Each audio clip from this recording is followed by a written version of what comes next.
औज़ुबिल्लाहि बिस्मिल्लाहिर्रहमानिर्रहीम। अस्सलामु अलैकुम व रहमतुल्लाहि व बरकातुहू। आप सब लोगों का अरमान टीवी पे एक बार फिर खुश आमदीद।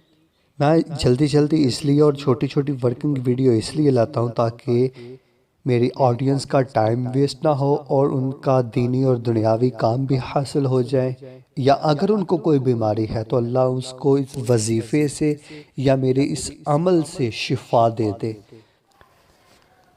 बुरे ख्वाब यानी बुरे ख्वाबों की आमद, डर और खौफ से दूर रहने के लिए नादे अली रज़ी अल्लाह तआला अन्हु को रोजाना रात को सोने से पहले 5-5 मरतबा पढ़ लिया करें।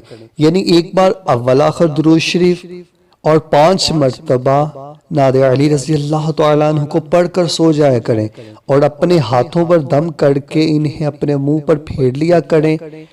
तो इंशाअल्लाह अज़्ज़ व जल ख्वाब में या कोई भी बुरा ख्वाब या कोई भी डर और खौफ नज़दीक नहीं आएगा।